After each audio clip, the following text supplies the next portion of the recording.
What's going on, guys? This is Rob. If you guys enjoy my content, make sure you hit the subscribe button and make sure you hit that little bell so you never miss out on my sexy voice.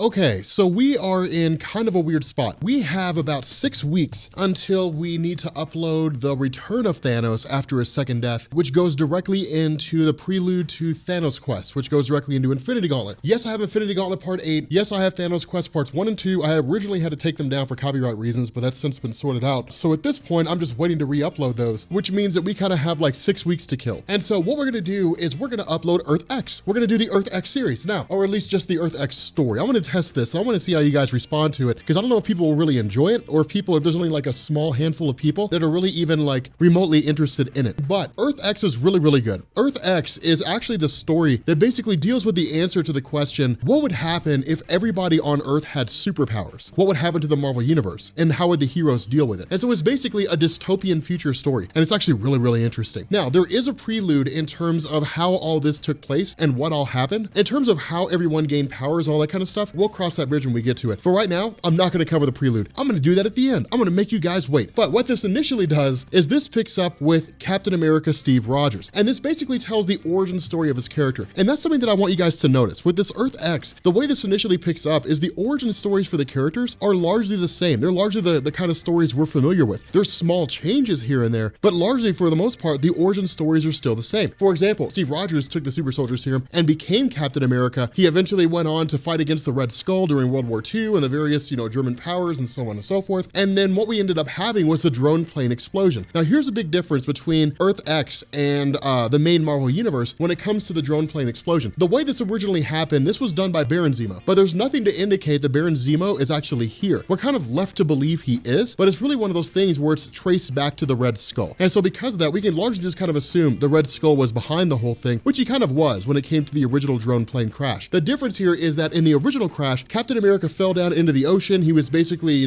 frozen in ice for however many years. And then Bucky Barnes survived the explosion and was captured by the Russians and turned into the Winter Soldier. In this story, the indication is that didn't happen. Bucky Barnes died. He's gone. He's no longer part of the equation here. Now, following this, what ended up happening is we basically had Captain America who came back, the Red Skull, of course, who rose to prominence once again. We had the story where the Red Skull gained a cosmic cube. The difference of what's not necessarily covered directly in this, instead it's actually covered in the backup pages. It's kind of like an exchange between the two characters who are chronicling this whole thing. What we ended up finding out is that Captain America somewhere along the line killed the Red Skull. And so the Red Skull's basically dead, or at least that's the indication. And so what it does is kind of jump to the modern day. Now again, this story is kind of being given to us by two individuals, and I'll reveal who those are once we get to the end of this whole thing. But what we end up doing here is picking up with like the return of the Inhumans. And the Inhumans had basically left Earth for reasons that we'll find out later on in this story. But the Inhumans showing back up really comes by way of the royal marriage between Luna and the Prince. Now, Luna is the daughter of Crystal and Quicksilver. If you don't know who Crystal is, not a great big huge deal. She's basically just a member of the Inhuman royal family. And then of course, Quicksilver, the son of Magneto. In Marvel Comics, in the main Marvel universe, they did have a child named Luna. What this story does is take place around 20 years in the future or so, and basically say, we end up having the Inhumans making their return in order to kind of, engage in this royal marriage. The problem is that when the Inhumans show back up, everything's really gone to pot. Attilan's just kind of left in shambles, and no one really knows where like superpowered people are. At least they don't know where superpowered people are, where like the Avengers or the X-Men or any of those folks are at. And so what they end up doing is taking up residence and traveling directly to New York in order to figure out what's going on. And so what we do is we basically join up with what seems to be just a city of New York that's just filled with all these superpowered beings. But what's happening here is there's kind of a reshaping of things taking place to a degree, in the sense that what you have is this kind of Hydra alien. Now, this is one of those weird scenarios, because in the main Marvel universe, Hydra basically broke off from the Germans. It was founded by Baron von Strucker. His ideologies were starkly different from the Germans, and that's one of the reasons why he became an enemy of that group, at the same time allying himself with the Hand, and then just kind of going off and doing his own thing. Because of this, in Earth X, there really is no Hydra in the sense that we're familiar with Baron von Strucker. Instead, there's just kind of like the Hydra organism. And what this thing has done is somewhere along the line begun bonding itself to various people, one of the most notable being Jennifer Walters' She-Hulk. And what it does is it basically kind of takes over people people in their entirety and brings them into a kind of hive mind collective, much like the actual like Hydra organization itself. Something else to notice here is that Steve Rogers, as we see him, is vastly different than the Captain America that we're used to. One of the things that had taken place here is that when Steve Rogers is basically being Captain America, the country had rallied under him. Now, much like in the main Marvel universe, in Captain America number 250, I think, Steve Rogers ran for president of the United States, or at the very least, was offered the opportunity to run for president of the United States. The difference is that unlike the main Marvel universe where he ran, in this story, he doesn't run. He actually rejects the whole thing. And the issue with this is that the American people see him as rejecting America. And so as a result, Captain America loses popularity. And that's one of the reasons why his outfit's so tattered. He looks kind of like,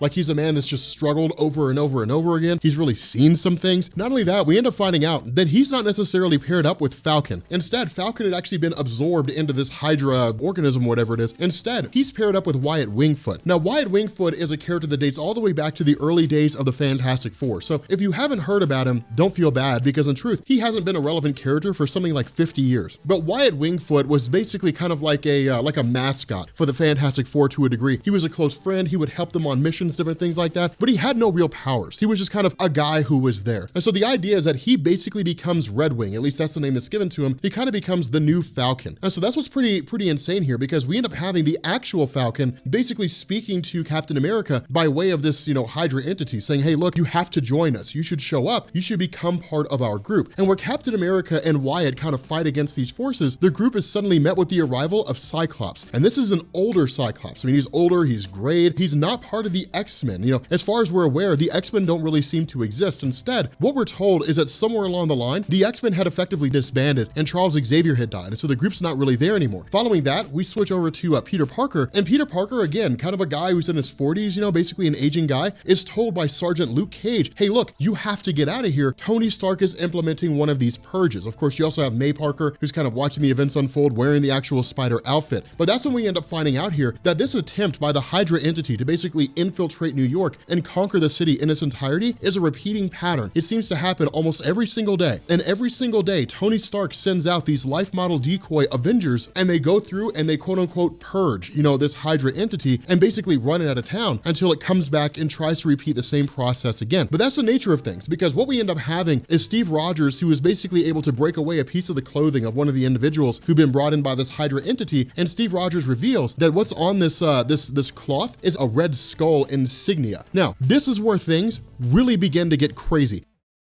What we end up doing here is actually following up with these two individuals who are chronicling the Fantastic Four. Now, the Fantastic Four origin is exactly the way that it always was. The idea that Reed Richards was more obsessed with like the pursuit of knowledge, different things like that, which led him taking Ben Grimm and Susan Storm and Johnny Storm onto a spacecraft. They flew into space. They were bombarded by cosmic rays and they gained their powers. The difference here is that somewhere along the line, Reed Richards had basically discovered the nature of vibranium, in the sense that when he was presumably invited by Black Panther to Wakanda, and Reed sort of deduced that vibranium was extraterrestrial in nature. And so what he began doing was kind of setting up these transportation tubes that were designed to basically eliminate the entire need for energy across the world using vibranium as a source. And that's really all we get, because what we end up doing is picking up with the Inhumans when they basically travel to Yancey Street, to where Ben Grimm's located at, of course, with Adam Warlock and Kismet, rather, who are essentially just kind of leaving the house of Ben Grimm. Those of you guys who don't know, you saw Kismet in Guardians of the Galaxy 2. That was the chick who was like, the leader of whatever that group was, who was all gold. The whole basis behind this was, when we talked about Adam Warlock before, we kind of revealed the idea that Adam Warlock was created by a group called the Hive, who were basically hell-bent on creating like the perfect being. And where Adam Warlock essentially made his escape, turned against the Hive, took off, for parts unknown, and then, his whole story unfolded in terms of his, inclusion with Thanos and different things like that, that what was also created was a being called Her, which basically became Kismet. And they were designed to be mates. And so what this does is essentially reveal that the two of them have found one another and they have effectively become mates. Not only that, what we end up doing is picking up with Ben Grimm and his family. Now, the cool thing about this is that Ben Grimm is married to Alicia Masters, and Alicia Masters has basically gained powers, which is to say the ability to bring things to life. Now, this is important because Alicia Masters was originally a woman who was blind, but was a gifted sculptor. And what this meant was that she could basically sculpt anything. She could make, things look almost real life, and then in turn, with the power she has now, bring them to life. And that's how the family of Ben Grimm basically comes to fruition. The actions of Alicia Masters allows her to take the clay and then mold it into like children basically of Ben Grimm and herself and then bring them to life. All these different artifacts, these things that you see here, the moldings of Spider-Man, the moldings of Captain America, the moldings of Doctor Doom's head, all that's done by Alicia Masters. And it's pretty cool because while they're all sitting down around the dinner table, the question that comes from the Inhumans is, where are the Fantastic Four? What in the world's going on here? Well, what we end up finding out is that somewhere along the line during this 20-year window, Doctor Doom had essentially launched a campaign due to the fact that there was a huge meeting between the United Nations, and it was Doctor Doom's attempt to effectively capture the world's food resources, to essentially say, if you control resources, you control the world. And Doctor Doom had actually brought Namor the Submariner to his side by arguing that when humanity takes into account what they're going to do with this global food shortage, at no point will they take into account Atlantis. Instead, they will think only about what benefits the surface world. And so he effectively joined Doctor Doom in order to curtail that whole discussion in the first place. And so as a result, the Fantastic Four responded, Captain America responded, so on and so forth, and it led into a pretty significant battle between the two groups. But where Johnny Storm went to try to stop Namor the Submariner, Namor basically killed him. He stabbed him with his trident. And in response, Franklin Richards freaked out. He basically used his powers of reality warping to condemn Namor the Submariner to burn on one half of his body for all eternity. The only way for him to basically not burn on one half is to jump down into the oceans. And that's kind of where it keeps him at the moment. It keeps him underwater so that he's not literally burning on one side. But because of the fact that Susan Storm and Johnny Storm were so close as brother and sister, Susan Storm loses it as well. And so what ends up happening is she chases after Doctor Doom, immediately goes after him. He leads her into a trap and then detonates the entire facility, killing Doctor Doom himself and Susan Storm. And so all that's really left here is Franklin Richards. We're given no indication Valeria Richards, the daughter of Reed and Susan, is actually alive. And instead, all we have is just Ben Grimm and Reed. And that's where things begin to get kind of crazy because the question is asked, well, then whatever happened to Reed Richards? You know, where in the world is Reed Richards at? And so what we end up learning here is that Reed Richards, in his attempt to kind of deal with the gravity of the situation, but to also use the almost limitless resources of Victor Von Doom based out of Latveria, he basically took on Doom's armor and then took up residence in Latveria. And so Reed Richards basically became Doctor Doom. And it's really cool. It's such an awesome idea. It's such an awesome concept. But Reed is really overcome with the whole situation. It's just kind of sitting there and almost on the verge of giving up because what he does is speak with Tony Stark day after day in terms of trying to find a way to figure out what went on with regards to everybody gaining powers, how everybody got abilities in the first place. All they know is it has something to do with the overload of vibranium, but nobody really knows how. They simply know that Reed built this massive system, that vibranium was used as a conduit, basically as an energy source, that somehow it overloaded, something went wrong, and everybody gained powers across the world. And so the idea of Reed is, really to kind of like find a cure. It's to find a way to fix this. But notice this whole thing, and this is something that I want you guys to keep in mind. Notice this, when it comes to this whole scenario, it's superheroes trying to return things to the status quo. Well, the world was better when only we had powers. The world was not better when everyone had powers. It's one of those interesting things. It's kind of like a fear of change in terms of how that whole thing happens. And so it is cool. The issue is that Reed's been trying to figure it out all this time, but hasn't come to a conclusion. He's just kind of stuck in this rut of dealing with this emotional crushing, the fact that he lost Susan Storm, the fact that he lost Johnny Storm, the fact that Ben Grimm kind of abandoned the Fantastic Four ideology, went off, started his own family, and kind of left it all behind. That's really where all this is kind of coming from for the character of Reed. And so what we end up doing is switching over to this sort of carnival that's going on. In terms of this group, can you see, do you want to come see the new Daredevil? Can you kill the new Daredevil? That's really the whole idea. And they subject him to a wide array of different forms of torture, whether it's fire, something along those lines. And this guy survives each and every time. And so the result is that where he's supposed to basically be set on fire and then impaled, and that's really supposed to be about it. Instead, the entire scenario is met by this like massive amount of people who all show up at the same time. A lot of these like superheroes who just kind of pop up onto the scene and basically say, hey, look, you guys are all under the control of the Red Skull now. This all belongs to us. Everything belongs to the Skull. Either you can ally with this or you can die. That's really the only ultimatum that's given to them. But again, it's crazy. So a couple things that I want to kind of wrap into this, a couple things that I want to discuss about this for a second. The first is the state of government. So the United States government in this story has effectively collapsed. There's no more Congress. There's no more White House. There's basically Norman Osborn, who's essentially president. He has absolute power and everything's basically run by corporations. It's really run by like Norman Osborn himself. And so if it doesn't have a financial incentive, then no one cares. None of the corporations care, And so again, it's pretty wild in terms of how this whole thing unfolds. The story only ever gets better from here. It gets absolutely bonkers. Oh my God. And then you get into Universe X and then you get into Paradise X. Dude, I love like, I think Earth X is the best of them, but like Universe X is actually pretty solid. Like it's pretty, oh dude, wait till you guys get to the Galactus reveal. Oh man, dude, you guys are gonna freak out. When we get to the reveal of Galactus at the end of the story? Dude, okay, for those of you guys who read that, when I saw that, I was like, oh my God, Gordon, do not show people who Galactus is in Earth X. If I see a Galactus panel pop up on here, man, you're gonna be in a world of hurt. Like, I'm really excited to see the Galactus reveal. Dude, I'm actually excited to read the comments on the Galactus reveal.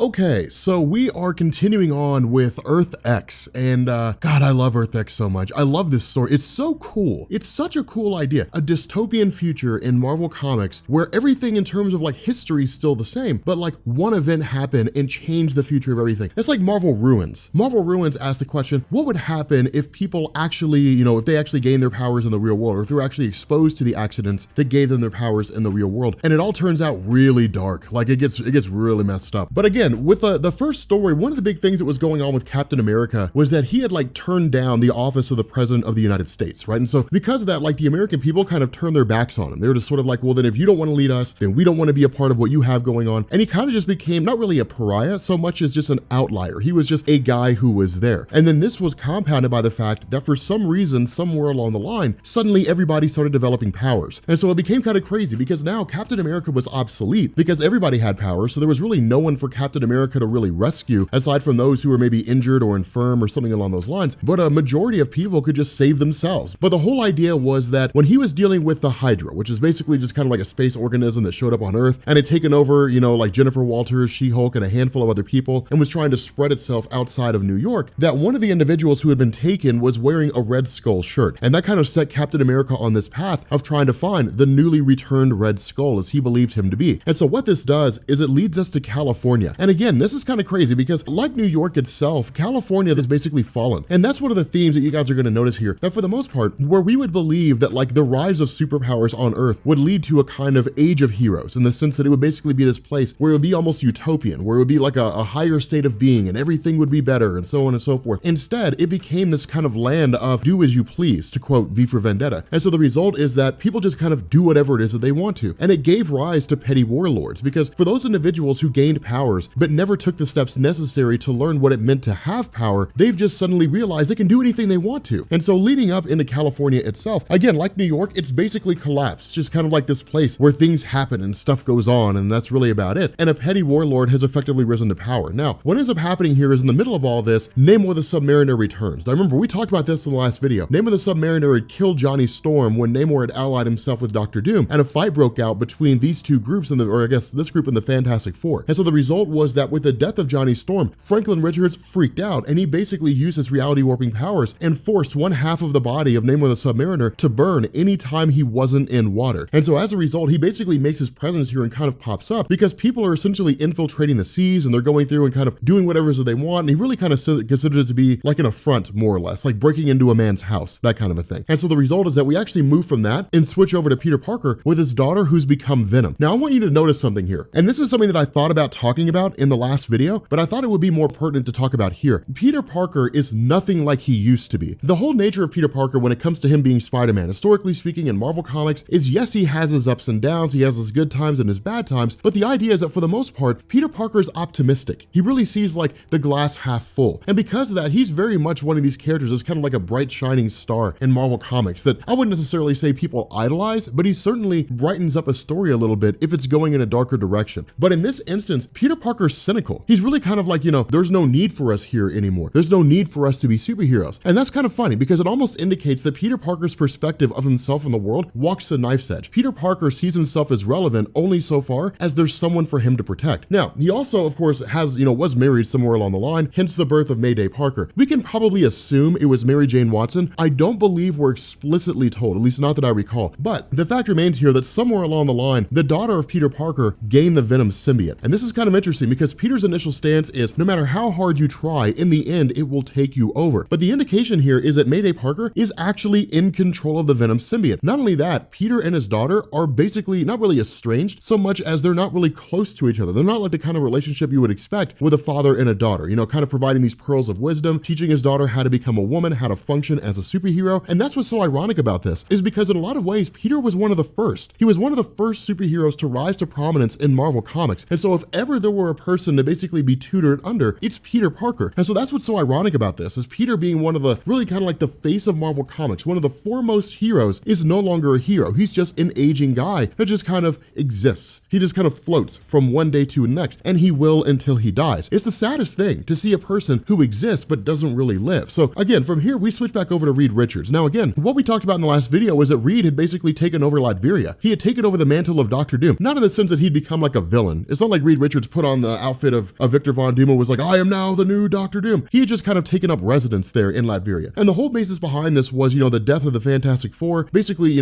Susan and Johnny Storm's really the rise of superpowers among the entirety of the planet Earth. All that rests on the shoulders of Reed Richards. And the reason for this is because what Reed had done is he had basically accessed or learned about vibranium inside of Wakanda. And because he and Black Panther were such close friends, and because there was just like an energy shortage across the world, what ended up happening is Reed had actually gone to Wakanda, petitioned, T'Challa, used vibranium, and intended to basically turn sound waves and convert sound waves into energy, light, and different things like that could in turn basically power the world. What it meant is that the world would achieve like a higher state of being. It would achieve a greater enlightenment. Humanity wouldn't have to focus on whether or not people in their countries have enough to eat, or whether or not they have electricity, or they have running water, or anything like that. All those would be a foregone conclusion. That was ultimately the idea of Reed, but notice this falls in line with the nature of Reed. Now, in truth, the idea of like trying to fix the problem of everything, that didn't come until almost a decade after the story was written, but that was a natural progression. When Jonathan Hickman introduced that into Reed Richards, it wasn't a paradigm shift for his character. It wasn't a total 180. A man who's obsessed with science, a man who's obsessed with fixing the world's problems, the most natural progression is to solve the problem of everything. But where Reed is, a guy who's known for science, the truth of the matter is that Reed is a slave to science. And so in this instance, when he was trying to solve the world's problems, because it went awry, he's basically kind of stuck in his own, inner hell, more or less, of trying to figure out the solution. What went wrong? Where did I screw up? What happened? That's really all it is. That's the governing factor that controls his life. What happened? What went wrong? And what can be done to fix it? And he lives his life day in and day out trying to find an answer to that question. He's literally governed by his own mistakes. And so the result is that when he basically offers this explanation, when he says, look, somewhere along the line, something happened and there was some kind of an explosion, and this energy, this vibranium energy, was basically just dispersed throughout the entirety of the planet Earth, and suddenly people started gaining powers. The factor is what caused it, because Reed's idea is that the vibranium energy caused it, but we know that's not the case. Vibranium doesn't give people powers. It doesn't work that way. And so the result is that something had to happen. Vibranium was the means by which it could be transmitted, but like something had to give people powers. And the question is, what was that thing? And that's what Reed hasn't figured out yet. And so where the Inhumans kind of talk about, if we had enough time, we could probably figure it out. When Reed says the catalyst he used to achieve this was vibranium, suddenly heads start turning. And the reason why is because somewhere along the line, the Inhumans abandoned Earth. When everybody started getting powers, the Inhumans left. There was no reason for them to be there anymore. The Inhumans left to basically colonize a new world and to start over again. But when they got through, they discovered another world where basically it had been totally destroyed and obliterated, but the people who inhabited that world were encased in a kind of material of sorts, but they were still alive. They were just kind of in a state of suspended animation. And where the Inhumans had considered rescuing them, what they discovered was that the source of this explosion, at least it seemed, was vibranium. And so that's really kind of what they bring to the table is, look, if what you did was use vibranium and somehow that in turn gave everybody powers in one form or another, meaning that you basically used it as an energy source and dispersed it across the world, you've doomed the planet, because we don't necessarily know exactly what it was that caused that planet to erupt. But what we do know is that vibranium was tapped into it somehow. Now, if you know the truth about what happened,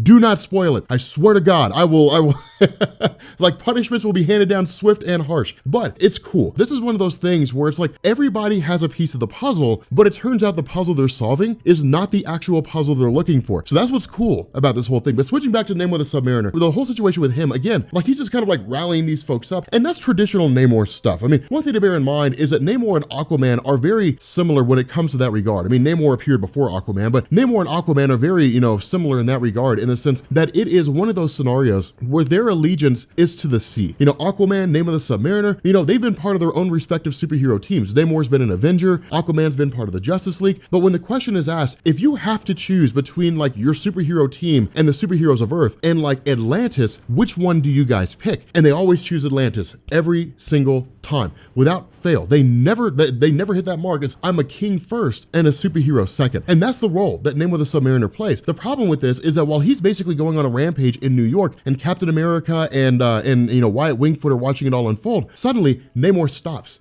He simply just stops and calms down, and that's it, and just descends down to the surface and slowly starts walking towards some person. And that's when we end up finding out the Red Skull is not the Red Skull. It's just some teenage kid who has somehow managed to take the entirety of California and place the entire state under his control.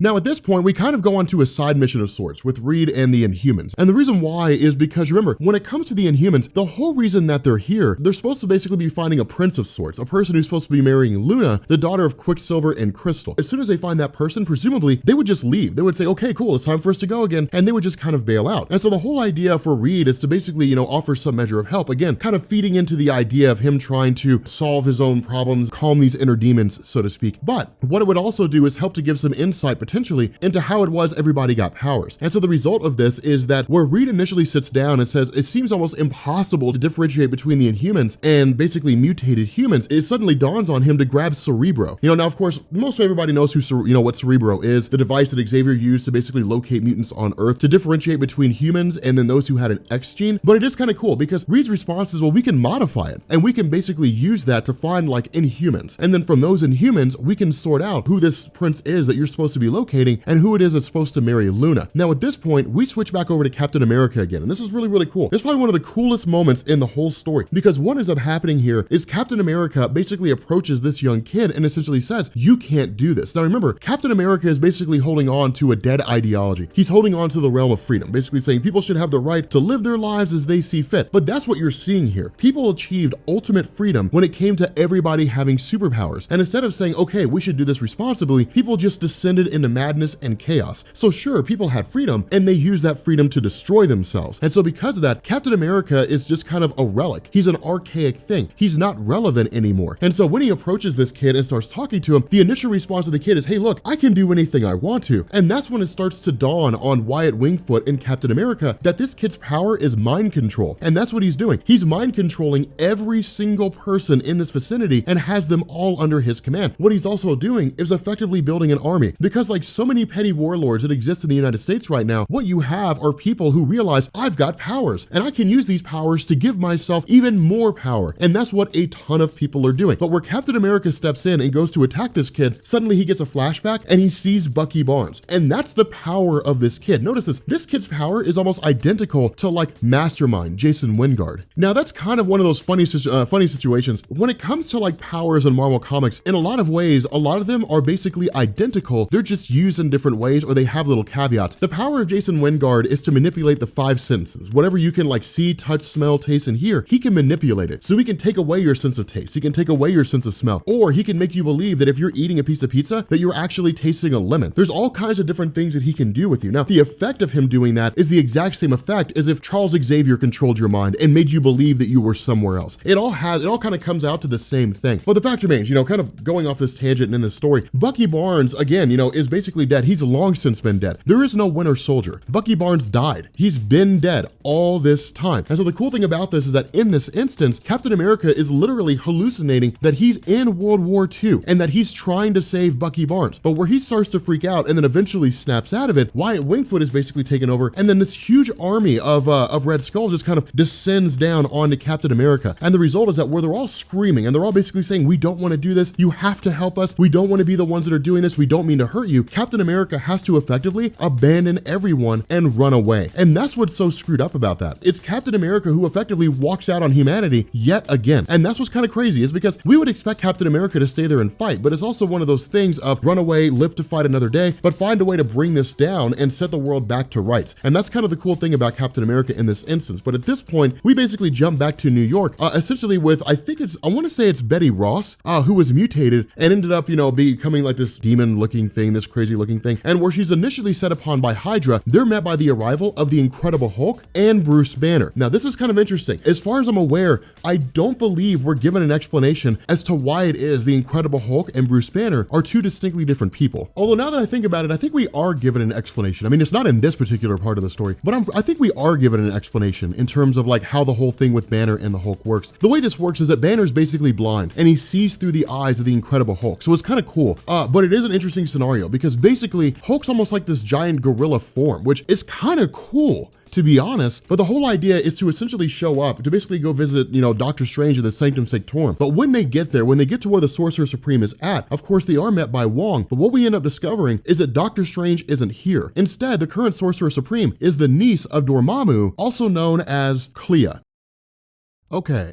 So we are continuing our discussion on Earth X. And again, like Earth X, God, you guys really seem to enjoy this. I love it too. It's a really, really cool take on like an alternate universe in Marvel Comics. But what this part does is we initially pick up with the Asgardians. Now, this is kind of a cool thing. In the main Marvel universe, the Asgardians are just sort of attributed to gods who exist in a different dimension. And that's really about it. What Earth X does is it makes them a lot more grounded and tangible. Now, one of the big things that people do is they kind of make the mistake of taking the Earth X story of the Asgardians and believing that's the main Marvel Universe story. They're not exactly identical. Instead, in Earth X, what we end up finding out here is that the Asgardians are basically aliens, and they derive themselves from shapeshifters. But the funny thing is that because they were shapeshifters, they had no true identities. They eventually arrived on Earth, and when they did, they encountered humanity, and humanity gave the Asgardians forms. And so it's kind of interesting, because while they are perceived as gods in the eyes of humanity, and they operate as gods in the eyes of humanity, they're actually prisoners of humanity. The story actually hits on the nature of Ragnarok. That's one of the questions that's asked here. Won't Ragnarok be the end times of the Asgardians? But the reason why Ragnarok will exist is not because it's a totally separate set of circumstances that involve Surtur and all these things and will inevitably happen to the Asgardians outside of the fates of humanity. Instead, Ragnarok is defined as the end times of the Asgardians, meaning Ragnarok will come when humanity ends, when the world is destroyed. And the reason why is because when the world is destroyed, humanity will be destroyed with it, and there'll be no one left to give these various Asgardians any real appearance or anything. There'll be no one left to basically guide them on what they should be. And so the result is that they will most likely just kind of self-destruct, or they'll just go on to become something else. But regardless, the Asgardians, quote unquote, will effectively come to an end. And that's kind of the cool thing here. It takes this origin story, it kind of turns it around a little bit, it shifts it around, but everything else remains intact. Thor was eventually banished from Asgard in order to learn humility. Loki was the trickster. Odin was the king of all the Asgardians, all that kind of stuff, It's cool because a lot of that history still remains intact. But at this point, we switch back over to Latveria, basically, to Castle Doom. Now again, because of the fact that Reed Richards had been masquerading as Victor Von Doom, and the Inhumans had arrived back on Earth looking for the husband of Luna, the daughter of Quicksilver and Crystal, what this meant was that when Reed Richards basically left to go find Cerebro, the device that was used by Xavier to locate mutants, suddenly all these Doombots start activating, believing that these people are basically threats, that they're not supposed to be here. And the fight is pretty straightforward. I mean, there's not a whole lot to go on with it, but something that I want you guys to notice here is they don't make any moves towards Black Bolt. It's like he's not there. And the question is initially asked, but the answer is just kind of left lingering. And so at this point, we switch back over to California, to Los Angeles. Now remember, Los Angeles is basically the home of the Skull, this young kid who developed the power of mind control and is working to essentially kind of be the new Red Skull, so to speak, or at least adopted the insignia of the Red Skull and has been essentially consolidating power. Now, because of the fact that he has the power of mind control, what this means is that anyone who just kind of stumbles across his path, any wayward person who travels to LA for whatever reason, will basically be ensnared inside his sphere of influence. And the result is that they'll become his pawn. But in the midst of all this, Captain America is met by the arrival of Daredevil. Now remember, this is a person masquerading as Daredevil. It's not actually Matt Murdock. We'll find out who this person is, but it is cool because this guy basically shows up and simply says, look, I'll join you, Cap, on your mission. I mean, you're gonna fail, but like, I wanna be there to be a part of this whole thing that you're doing. The whole motivation behind this guy showing up, joining Captain America, is that his audience has been stolen from him. That seems to be the only real motivation, but notice it's kind of nonsensical and it's kind of silly, which should give you a little bit of insight into who Daredevil is at the moment. But the other half of this is that Captain America has basically come across a handful of mutants that exist inside of Los Angeles. And so what he actually ends up doing is sending these guys directly over to Cyclops. Now we'll pick up with that here in a second, but at this point, we jump over to the new Sorcerer Supreme, Clea. Now remember, Clea is basically the niece, more or less, of Dormammu, but we're not really told what goes on with Dormammu. We're not really told what's going on with his character or anything like that. What we are told is that at some point along the line, Stephen Strange's spiritual essence had like gone out into, the astral plane, and something had happened where it's believed that his spiritual essence has been destroyed. What this does is it basically leaves his body without a soul. And the result is that Clea was the one who took up the mantle of the new Sorcerer Supreme, and they're just kind of hoping Doctor Strange comes back eventually. But the whole idea of Bruce Banner showing up here with the Incredible Hulk is to basically say like they had a dream. And the dream was that they essentially encountered Mar-Vell of the Kree. Now remember, Mar-Vell was the original Captain Marvel in Marvel Comics. In Marvel's main continuity, he died of cancer. That was a story that was written by Jim Starlin in 1984, and he was gone. It was a way to write him out and basically try to find a way to replace him with somebody else, which ultimately became Carol Danvers. But the whole gist of this is that he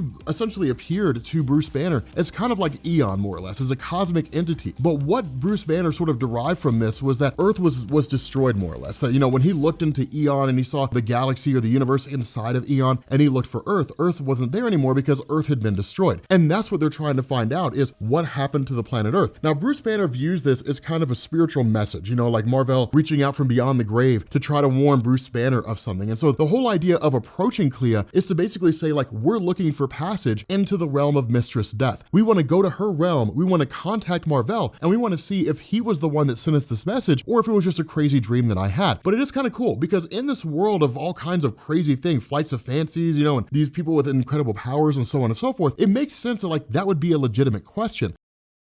Now, at this point, we switch over to, we basically switch over to Thor. This is kind of the funny thing. When it comes to Earth X made a lot of predictions about the future of Marvel Comics in terms of like different characters that we would see. In this story, Thor is a woman. Now, Thor was turned into a chick by Loki. That's the whole basis behind it. It was a trick that was played by Loki on Thor. Now, this also deals with like the storm giants basically invading, and things are taken care of pretty quickly by Thor. And the result is that the Iron Avengers basically go out and do something else. It was a huge trick that was played by Loki to kind of teach Thor humility even after he was on Earth. But the idea is that Thor can never go back to Asgard and tell Odin what happened, because if that were to take place, then the spell of Loki would banish Thor from Midgard for all eternity. He would never be able to come back again. And so it's basically one of those things where like, I'll stay on Earth as a chick. You know, I'll basically just be a woman here as opposed to never being able to come back. But at this point, we end up switching over to Cyclops. And the whole idea of Cyclops really staying on Earth, even though he doesn't need to, is largely done because of the fact that he's hunting for Jean Grey. Now, initially he's approached by like his father, and he's approached by what looks like Polaris and then Havoc, which is basically like a family, so to speak, you know, a family of sorts. But they're kind of like, hey, look, man, we can take you off Earth. It's essentially this idea that like Cyclops could leave if he wanted to, but he's looking and trying to see if there's a way for him to get Jean Grey back. So we know Jean's not dead, but that's kind of like where his loyalties lie. But ultimately, the reason why Jean isn't with him is because she's with Wolverine.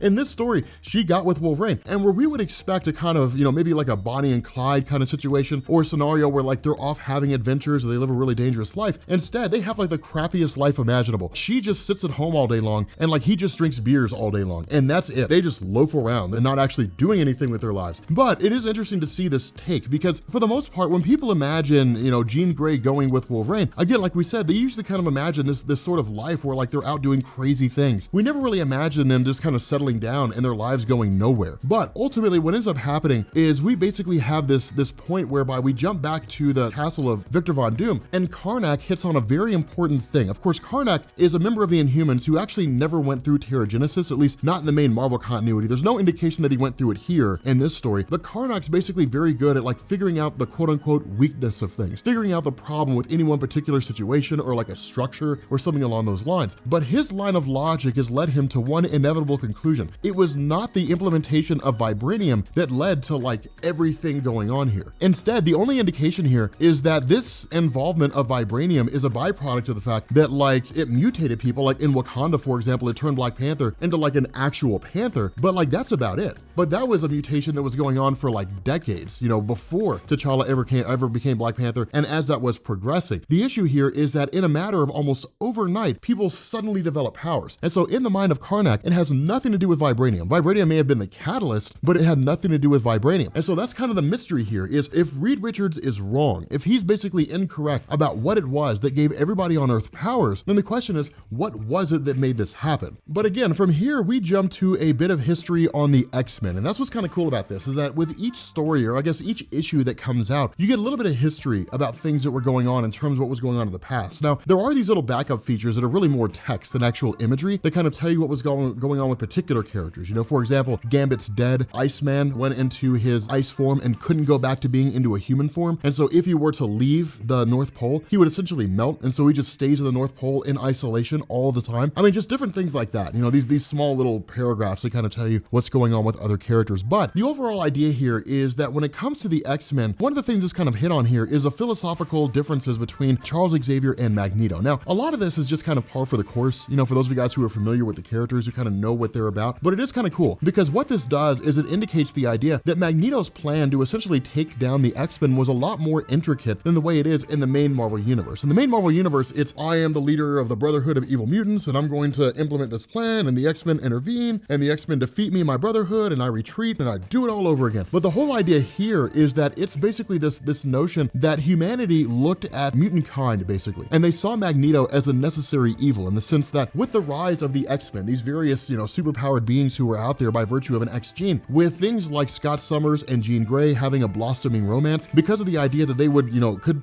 conceivably procreate. What it meant was that with the procreation of mutants, humanity would begin to basically fade away. Mutants would begin to replace them. And so because of this, humanity looked at Magneto and simply said, well, maybe Magneto will basically instigate like a gene war. There'll be a war that'll take place among all the mutants and they'll basically destroy themselves and things will be that simple. And it is kind of cool because that was the plan of Magneto in a lot of different ways. The plan of Magneto was sitting down and realizing that Charles Xavier's dream of a peaceful coexistence was too good for a lot of people to ignore. And so what Magneto did is by playing the villain, he made Charles Xavier into the good guy. And the whole gist of this is that as the good guy, Charles Xavier has to walk the good guy path. And what that means is the first time he fails, the first time he falters, the first time he makes a mistake, suddenly everybody's on him. Well, he's not the good guy anymore. He's just as bad as Magneto. And if he's just as bad as Magneto, then why not just go join Magneto? That was the whole idea. It was pretty intelligent and pretty smart the way the whole thing worked out. But again, Reed Richards is kind of visiting what's left of the Xavier Institute, which has long since been in shambles, essentially grabbed Cerebro for the purpose of going through and examining everything and trying to figure out if there's a way for him to basically locate the Inhuman gene, more or less, and then allow the Inhuman family to sort of rise to prominence again, and then all the Inhumans on Earth to leave along with the royal family. That's really kind of the immediate purpose that he's serving here. But then we switch over to Cyclops himself, and this is cool because what we end up finding out is the small band of mutants that Captain America had run into in Los Angeles were rounded up by Captain America and sent to Cyclops in order to be trained. But notice this, Cyclops is initially adverse to it. I mean, all these guys basically attack him all at the same time, and that was just designed to say, hey, look, here's how far we are in our training, here's how advanced we are. But like Cyclops doesn't really want to train these guys. I mean, he does, but basically he doesn't want to fall in line of being Charles Xavier because in his mind, it's repeating the same thing that happened before, that like people are going to gain power, you know, people will have power like they had before, but training these people on how to use their powers would basically train them on how to use their powers so they could use them nefariously. They could walk away and become villains, more dangerous villains than they were before they met Cyclops, any number of these various circumstances that could arise. But ultimately he ends up going with it just because of the fact that it gives him motivation, it gives him purpose. Notice this, for a lot of the older people who were here, Captain America, Cyclops, these guys, is doing what they can to latch on to the last vestiges of what they remember from like the way things used to be, hoping things go back to the way they were before, clinging to the past, unable to look into the future. And so what we end up doing here is jumping back over to the whole idea of Bruce Banner and the Incredible Hulk and all these guys basically trying to find a way into the realm of Mistress Death. Now, one of the things that's kind of hit on here when it comes to Clea is that Mistress Death as she exists here is a lot more evil than she exists in the main Marvel universe. In the main Marvel universe, she toys with people, but it's one of those things where like she's willing to barter. There's been times where Mistress Death has actually allowed souls to leave the realm of the dead if she gets something in return of significance. In this, it doesn't work that way. In this, it's once you're in the realm of the dead, you're in there forever. And if you go walking into her realm and you have a soul, she'll take it and you'll literally just be stuck there for all eternity. You'll never be able to leave. She'll never let you leave. So she seems very vindictive, very evil, you know, very, very cruel and cynical. But the whole idea is that Bruce Banner basically says send the Incredible Hulk in there. And on the surface, it seems pretty cold-hearted. But this is when we find out that the Incredible Hulk is basically the soul of Bruce Banner. I'm sorry, Bruce Banner, I guess, is the soul of the Hulk. And so it's basically this idea that like the Hulk is its own entity. It can think, it can feel different things like that. If it goes into the realm of Mistress Death, as long as Bruce Banner's on the outside, then like there's no risk of stealing the Hulk's soul because the Hulk's soul is on the outside. It's in the form of Bruce Banner. And so it's the best way to get somebody in there to figure out what's going on. The problem with this is the Incredible Hulk's not the sharpest tool in the shed. Now, Banner believes that he's basically managed to reconcile this information by essentially like writing to the Hulk and basically like giving him a message in a bottle, so to speak, so that when the Incredible Hulk is there, he can crack this open, he can examine it and basically take a look at things and just sort of figure out what's going on. But at this point, we switch over to Cyclops sort of training these X-Men to a degree. It's a small moment, but again, he's kind of stepping into the role of Charles Xavier. He prefers to be called Mr. S, but he's stepping into the role of Charles Xavier. That's basically what he is now. He is a person who has stepped into the role of a leadership capacity by circumstance, not really by actual choice, but he's maintaining this choice in the end. That's really kind of the motivation behind it and the basis behind it. So it is cool. But what we end up doing is basically following up with Captain America and Daredevil while they're essentially racing, trying to stop this mob of people from like getting to New York, basically trying to control the sphere of influence of the Skull. But the way this ends is essentially them just like going into a tunnel. That's really about it. But what Daredevil basically hints at is that he can be dismembered. He can be taken apart piece by piece and then reassembled again, basically heal himself. So again, gives us a little bit of indication who Daredevil is in the Earth X universe, but it is cool.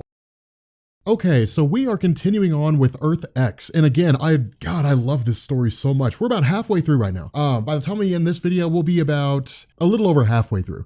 This is such a cool story. I love Earth X so much because it's interesting. I'm still debating on whether or not I'm gonna do Universe X and Paradise X. I'm still not 100% sure yet. But what we do in this video is we initially pick up with the origin of the Incredible Hulk in Earth X. And for the most part, this origin story is almost identical to the origin that exists inside Marvel Comics, with one major difference. Now, of course, the whole idea of like Bruce Banner having been a genius and then going on to basically develop the Gamma Bomb, that's all still intact. The difference here is that in the main Marvel continuity, the idea was that Bruce Banner had these different forms of the Hulk, quote unquote, because they represented different facets of his personality. You had like Joe Fixit, who was the mobster Hulk. You had like Devil Hulk, different things like that. In Earth X, that's not the case. Instead, they're just evolutions of the same being. The idea is that inside of Bruce Banner is this gamma radiation that's constantly growing and constantly expanding. What the gamma radiation is trying to do is leave the body of Bruce Banner and manifest itself physically. And that's what takes place. What ends up happening here is Bruce Banner and the Incredible Hulk basically split. And that's why you have two distinctly different people here. You have Bruce Banner and then you have the Incredible Hulk. Again, the caveat to all this is that Bruce Banner sees through the eyes of the Incredible Hulk. Now, again, this all ties into the ongoing events of what's taking place with regards to Banner and Clea and so on. But before we jump back into that, I do want to kind of pick up with this next little transition, which deals with Reed Richards looking for Cerebro. Now, again, Cerebro, of course, is the helmet used by Charles Xavier that was designed for the purpose of locating mutants. But because the X-Men have been defunct for really a number of years, and because Xavier himself is basically dead, what this means is that the Cerebro helmet's just kind of been out there. Now, under normal circumstances, the helmet can only be used by those who have telepathic powers. Reed Richards doesn't have those, and so the question is, how's he going to be able to pull this off? Now, what he does is he actually goes to see Ben Grimm, and the reason for this is because Ben Grimm basically has within his, I guess really within like a place that Reed had built for him, these various schematics of Charles Xavier's brain. And Reed Richards is looking for this because what he can do is basically, quote unquote, modify his own brain to basically match that of Charles Xavier and kind of give off this perception that he has telepathy. Now, this is really just kind of things going fast and loose with regards to like Reed Richards' powers. I mean, Reed Richards doesn't really have telepathy, but the idea was that he could basically kind of trick Cerebro into believing that he does. And so we just kind of have to roll with it. We just kind of have to roll with it for what it is. But before we find out the conclusion that he comes to, which is a pretty major one, what we end up doing is jumping directly back to the Incredible Hulk and Clea. Now remember, Clea is the niece of Dormammu, but in Marvel Comics, she was basically the apprentice and really the lover of Doctor Strange for quite some time. The difference here is that in the Earth X line of comics, Doctor Strange's spiritual essence is basically dead, and his body's just there, or at least it's believed his spiritual essence is dead, and his body's just kind of sitting there. At the same time, Bruce Banner had a dream that came from Captain Marvel that the world was going to end. And so that's why they're traveling into the realm of Mistress Death. Again, if you want to know more about that in a little more detail, the last video will flesh all that stuff out. But they're basically going into the realm of Mistress Death to find Marvel and ask him the question, why did you appear to me in a dream? And why are you telling me the world is ending? And so once the Incredible Hulk goes into the realm of Mistress Death as a tether of sorts, what this means is it allows us to basically see what goes on inside this world. And this is kind of ironic because in the land of the dead, the heroes who are there don't know they're dead. Instead, they're still continuing on to fight like they always did. Now notice this, it's not a comic book fight the way we would expect it, which is to say like the X-Men fighting an X-Men villain and the Fantastic Four fighting a Fantastic Four villain, or at least what's left of the Fantastic Four. It's just heroes fighting bad guys. And so they're just kind of caught in this eternal struggle of good guys versus bad guys, and this is what they do. But because of the fact that the heroes don't know they're dead, they're just continuing on the same way they always did. And it's kind of cool to see these small little things here and there. You know, for example, Susan Storm and Johnny Storm are looking for Reed Richards and Ben Grimm because they don't know they're dead. Now, ultimately, we end up having the Incredible Hulk in his search for Mar-Vell, who basically travels to the realm of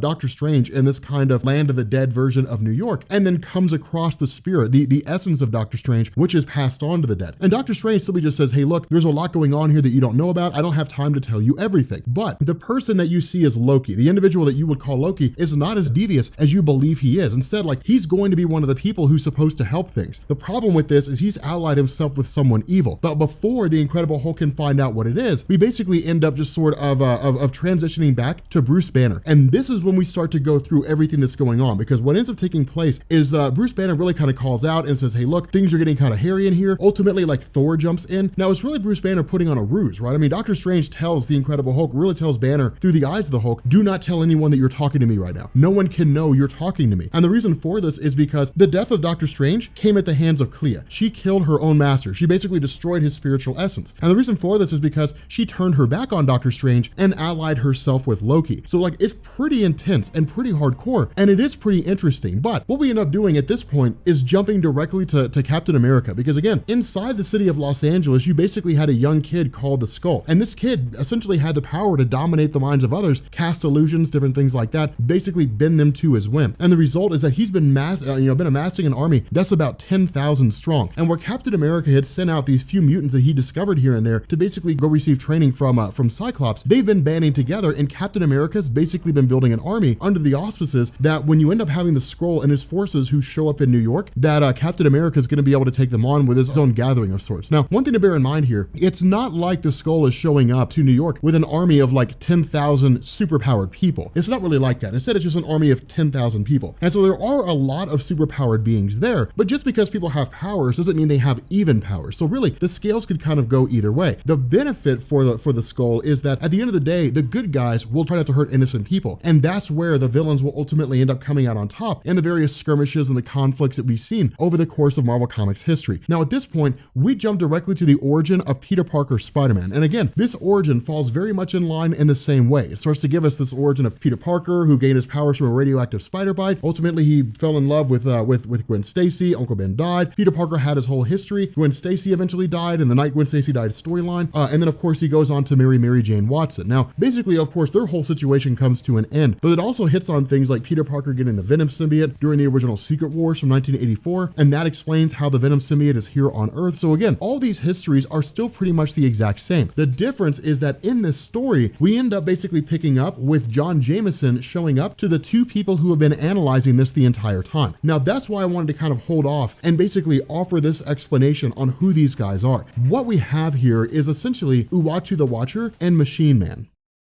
Now, Machine Man made his debut back in 1977 with 2001: A Space Odyssey issue number 8, and that was actually a line of comics, if I remember correctly, and God, that's one of those like really obscure line of comics. That's one of those concepts that I believe was like thought up and it was written and drawn by Jack Kirby. It was like his own solo thing outside of like the influence of Stan Lee or anybody else. But when it comes to like Aaron Stack, he is the son of a guy named Dr. Abel Stack. And in issue number 8, what we found out was that there were a group of scientists who were basically trying to create super soldiers of sorts, but they were creating robots that would become soldiers. And the general gist of this was that they would in turn basically be sent out through all of humanity, and nobody would know they existed because nobody would be able to tell the difference between them and regular people. So think like Terminators, more or less. The issue with this was that about 50 of them, there were 51 that were commissioned, and the other 50 were destroyed. I guess X1 through 50 were completely annihilated by the scientists themselves due to the fact that the robots began to display traits that indicated that they were essentially going insane. Now, the reason why Aaron Stack didn't go crazy is because Abel Stack actually took him home and then treated him like a person, raised him like a human being. And by virtue of receiving this sort of extrasensory input on being perceived as a human, Aaron Stack began to perceive himself as a human. And so it was basically just taking in all this sensory information and then assimilating it into his own programming. And that's the difference between Abel Stack and the other X50 robots, is the other X50 robots didn't have human stimulus. And so when they were basically assigned the programming task of your job is to protect humanity, they wouldn't really know how to function accordingly. accordingly. They would just eventually start to go insane because their programming couldn't account for the orders they were given with how they reconcile those orders. And so where he's really one of the more obscure characters in Marvel Comics, what ended up happening in this story is Aaron Stack was basically whisked away to the moon by Uatu the Watcher. And Uatu basically went to Aaron and said, you are going to become the new Watcher, and I'm going to teach you how to be a Watcher by showing you everything that's going on Earth. And you're going to look into the past of everything, and you're going to compare it to what's going on now. And you're basically going to learn to understand humanity. You're going to understand humanity on a much greater scale than you currently do. And so that's what's been happening. The two of them have basically been looking at everything that's been going on, and we've essentially been getting like the history of the Marvel Universe in Earth X by virtue of these two. Now, the other half of this is that as Aaron Stack had been watching everything that was going on and learning all this information, he'd been simultaneously downloading all these backlogs and all these catalogs, essentially everything Uatu the Watcher had stored, even though Uatu didn't really tell him to. So from Uatu's mindset, he was talking to a robot that had an understanding of humanity, but didn't really have a personality per se. It was basically a blank slate. But Aaron Stack is not a blank slate. He had curiosity, he has anger, he has rage, he has love and, jealousy and affection and different things like that. And so the result is that he's basically learned that Uatu the Watcher is harboring a secret, that there's something going on here behind the scenes that Uatu knows about that Aaron Stack himself intends to try to end. So it's almost like all these different roads are sort of converging into the same place. Now, in the midst of all this, of course, John Jameson shows up and says, look, there's a massive ship headed this way, and like it looks like it's powerful enough to obliterate the Earth. I have no idea what this means or what it's going to do. But before we end up jumping into all that, we basically go back to what it is that's taking place on Earth, and we essentially pick up with the forces of the Skull showing up in New York and basically attacking everybody that they come across. Now, this is really more of like a, hey, we're here, we're conquering everything. Those who disagree will be dealt with. They'll be, either they'll be brought under my control or they'll be destroyed. And then we'll just kind of expand our sphere of influence. And where Captain America shows up to the residence of Tony Stark, the argument he makes here is really, really intriguing. The idea of him showing up is saying, hey, look, man, like you're part of this just like anybody else. You have to get involved. But remember, Tony Stark is kind of removed. He's isolated from humanity. He just kind of serves the purpose of trying to keep things in order, as well as trying to make sure that like the global supplies are kept in check and everything else just kind of exists out there. And so really everything outside of whatever it is that Norman Osborn cares about and whatever it is Tony Stark cares about is just kind of no man's land. It's just kind of like, the land of do as you please. Maybe you'll survive, maybe you won't, but that's not my problem. Now, again, with the forces of New York stemming off this attack as best they can, the Skull's ability to like dominate the minds of others is seen in a multitude of ways. For example, the cops that are with Sergeant Luke Cage are forced to turn on Luke Cage, but of course,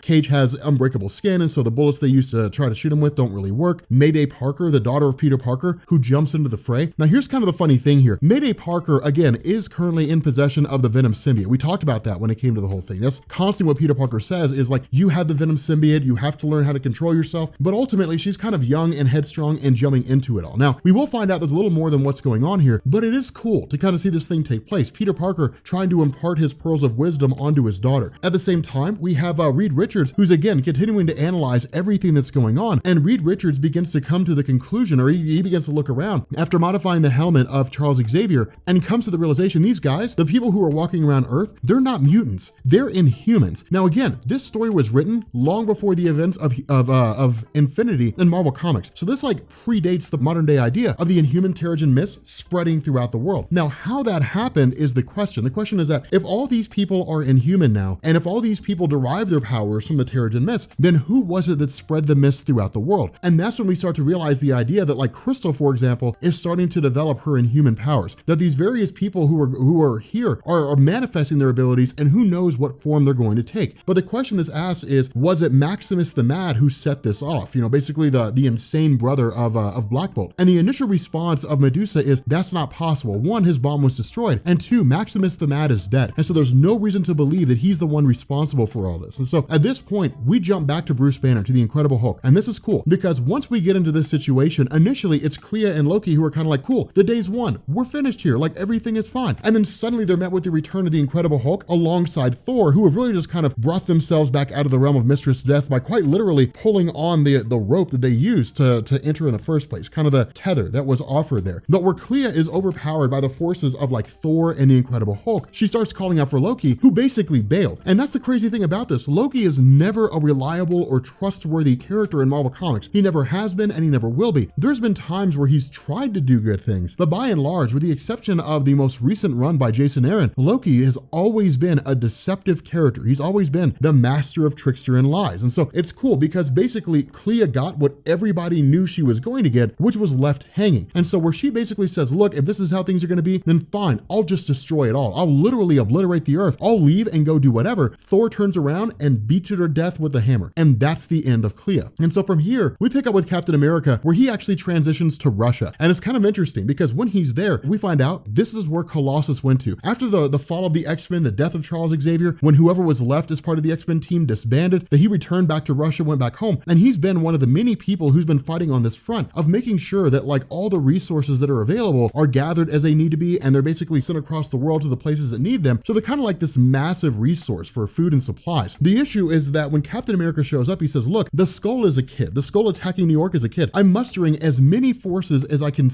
conceivably do in order to try to bring as many people under my belt as I possibly can. And where Colossus says no, Captain America again reiterates. He says, look, this is a kid, and he looks at the world through a kid's perspective. He doesn't see all the ends. He sees the world in black and white. He doesn't see all the shades of gray. It's kind of a wild scenario. In the middle of all this, the group's suddenly attacked by like Nick Fury. And what we find out is that Nick Fury's life model decoys have been routinely showing up and attacking Peter. They've been consistently showing up and like trying to take these guys out because their programming is basically just starting to go awry. It's really cool. And it's really fascinating to show like these other parts of the world. But again, picking back up with Mayday, where she goes and basically fights Iron Maiden, who's, you know, kind of being controlled by Red Skull, or I'm sorry, by Skull, or at least it seems like it is. Ultimately, she's able to get the upper hand and actually able to get the defeat. She's actually able to defeat the Iron Maiden and call it a day just by kind of, you know, covering her face in webbing and essentially cutting off her oxygen supply and knocking her out accordingly. But once she shows up and goes to confront the Skull, she learns the lesson that all inexperienced superheroes do. Just because you can fight a battle doesn't mean you should fight a battle. When Mayday shows up and she lands in front of the Skull with the intention of taking him out, she can't move, she can't do anything, and the Skull says, actually, you're in love with me, and just dominates her. And that's where people begin to just kind of give up and call it a day. It's really like everything's basically lost here. And so the Skull shows up to the residence of President Norman Osborn and simply says, like, your reign is over. We're gonna throw you out that window, you're gonna die, and I'm gonna become the new president of the United States.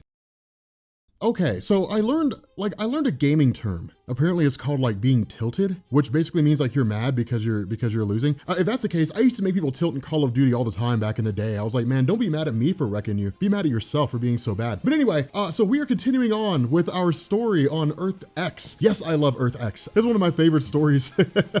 I love this story. Again, this is like a dystopian future. So it's just like, man, like things are really popping off. Now, so far, what we've basically had is the idea that like everybody on Earth has powers. I mean, we didn't know exactly how it was they all got powers, but like everybody on Earth has powers. The result is that there really is no more need for superheroes, but things turn out exactly like we would expect. The world's completely gone to pot. Not only that, in Los Angeles, California, you had the Skull, which is basically just a kid that had the ability to like dominate the minds of others. But the result is that because the Skull's army is basically growing in number to the tens of thousands, and he's making his way across the country, basically looking to completely and totally take over the United States and then the world, Captain America has basically been traveling around trying to rally as many people to his side as he can. Now, of course, from here, we pick up in England with Captain Britain. Now, this is kind of cool because Captain Britain, as he's shown here, is basically just the guy who's running Britain at this point in time. He's just the guy who's basically running the show. We're not really told exactly how this happened, but like we can surmise, we can kind of take a guess. And most likely what happened was that, like America, in England, when all these different people across the country gained their powers, the government basically just fell to pieces and Captain Britain rose up. Now, the funny thing about this is that when it comes to Brian Braddock, he's one of those characters that people just sort of make fun of, right? Like, oh man, Captain Britain, he's gonna save the day. Not. That's kind of how people, you know, talk about Captain Britain. He's kind of a jokeable, laughable character that no one really pays much attention to. But if you go back and read his stories, while he is kind of a joke of a character, the way he's written sometimes, he's got it where it counts. But the whole idea is that with Captain America showing up here and saying, look, like we need you to our side, what we find out is that what basically passes for Excalibur in Earth X, that they're all basically gone. Like they're basically out of this. Now, what ended up taking place here is the group went against a guy named Grey Gargoyle, who I want to say is Paul Duvall. I think that's his name. I want to say with his powers, he can touch things and turn them to stone. I can't remember. Honestly, he's so obscure of a character and I'm too lazy to look him up. But regardless, all the members of Excalibur are stuck in stone. But basically that's why Captain Britain's like the only person here. Captain Britain says, no, I'm not going to join your ranks. Like go do your own thing, but my loyalty is to Britain. My loyalty is not to the United States. I will do whatever I need to do in order order to keep this place protected. And so from here, we pick up with the skull in New York in the home of Norman Osborn. Now, the funny thing about this is that this throws into sharp relief the nature of the president of the United States, right? Like, take away the armies, take away the Secret Service. What's the president of the United States? Just a guy in an office, and that's it. Like, the president exists and functions because people are willing to do what he asks them to do, but that's it. I mean, Norman Osborn is just like a guy who's here. But like, when there's no one there to protect him, well, then suddenly the president becomes awfully vulnerable. And that's what goes on here. Like, the skull walks in and it's just like, you're just a guy in an office, man. Like, you have no power. Like, you are just a person who's here. And like, all the people who could help you, I've taken control of. And like, they all belong to me. So like, you're gonna die now. Like, we're gonna kill you. And that's what happens here. Like, he essentially turns the mind of Norman Osborn inside out and forces Norman Osborn to like confront Gwen Stacy. Now again, this ties into the whole history of Spider-Man and the fact that the main Marvel Universe continuity of Spider-Man is still a part of Earth X, in the sense that Peter Parker was in a relationship with Gwen Stacy, she died at the hands of Norman Osborn, and he's just kind of forced to face this illusion of her being there. But of course, the mask is basically ripped off, but of course, again, in this scenario, it's actually Skull himself who looks like Gwen Stacy, but the mask of Norman Osborn is torn off, and that's when we find out it's been Green Goblin the entire time. So again, it's kind of what we expected for the most part. I mean, Norman Osborn and Green Goblin go hand in hand, and there's rarely ever been a circumstance where Marvel has given us Norman Osborn and then not brought in Green Goblin somewhere along the line. But at this point, we pick up with really with Machine Man meeting with Reed Richards. Now again, in the last video, we talked about how Machine Man was created for the purpose of being a super soldier, more or less, but he had essentially developed human attributes, and the result was that somewhere along the line, the Watcher had basically snatched him off of Earth and brought him to the moon. Now the idea was that the Watcher is blinded. We don't know who blinded the Watcher, we just know the Watcher's blind. And the result is that Machine Man started, spilling, or at least starts spilling all this information to Reed Richards, all the things that he's learned. And one of the things that he's learned here is that when it comes to like all these beings on Earth who have superpowers, that we're basically antibodies, or at least these superheroes and all these people with powers are essentially antibodies for the Earth. They're designed to fight off quote unquote infection. That infection basically being whatever space invading organism or race or Thanos or what have you comes to Earth and tries to destroy it. They're basically designed to be a safeguard, but we don't know why. All we know is like, that's the case. The implication is that it's because the Celestials wanted it to be that way. But again, we don't know if everybody having powers was part of the plan or if everybody having powers was the plan gone awry. So again, it is kind of intriguing, but it's designed to kind of build up this whole idea of like the greater role that Earth X plays with regards to this story. But at this point, we pick back up with the Inhumans. And again, the Inhumans are not really our guides on this. Really, our guide is more of Machine Man. But the Inhumans are here to provide us with a kind of objective perspective, which is to say, they've basically shown up, they've come back to Earth after everybody has powers. And they're basically figuring things out as we figure things out as the reader, which is one of the reasons why I like the Inhumans as they exist in this story. The issue with this is that Karnak, who doesn't really have any powers per se, specializes in like figuring out how things work. Basically, it's kind of a caveat that Marvel uses to give him powers, even though he doesn't really have powers. It's just the thing that he can do. But Karnak's been trying to figure out what's been going on here in terms of why everybody has powers. The initial indication was that everybody getting powers, everybody being an Inhuman, was the result of the actions of Maximus the Mad, the brother of Black Bolt, who had somehow detonated this Terrigen bomb and gave everybody Inhuman powers on Earth. The indication was that it wasn't actually Maximus who did it, because Maximus was defeated by Black Bolt before it could be done. So the question was asked, like, who set this whole Terrigenesis thing in motion? And so where Karnak starts to sort of question Medusa to a degree and basically say, hey, look, maybe it wasn't really Maximus the Mad, maybe it was, somebody, that guy over there who doesn't talk, maybe it was him, where he kind of hints at that idea. Medusa dismisses it. Now remember, Medusa as the wife of Black Bolt is loyal to her husband and loyal to the king. Medusa will kill every Inhuman that exists out there before she will betray her husband willingly. And that leads us into the revelation of who detonated the Terrigen bomb. And we end up finding out it was actually Black Bolt himself, that Black Bolt had detonated this Terrigen bomb and gave everybody on Earth Inhuman powers. And the reason for this is because of the fact, in the mind of Black Bolt, that there were some Inhumans who had left the royal family, and there were some Inhumans who, by whatever manner and whatever means, had developed their powers. And the result was that Black Bolt saw how they were treated. In a lot of ways, people believed they were mutants because no one knew about the Inhumans. And so when Black Bolt looked and realized that some of them are actually Inhumans and that normal human beings are treating them terribly because they have fantastic powers, Black Bolt's idea was that if the Inhumans are going to leave Earth, he's going to provide, quote unquote, one last gift. He's going to detonate this Terrigen bomb, and all the Inhumans that exist on Earth are going to gain powers. And that's exactly what happened. Everybody basically started gaining powers. And that's what ends up happening with regards to Machine Man explaining all these things to Reed Richards when we jump back. Machine Man basically says, like, this was part of the plan. When the Celestials modified the genes of early man and they created the Deviants and the Eternals, and the baseline humans would eventually go on to develop mutant powers or what have you, and when the Inhumans arrived on Earth and so on and so forth, all that was part of the role of these Celestials. That this is what the Celestials do. The Celestials travel from one world to the next, and they plant their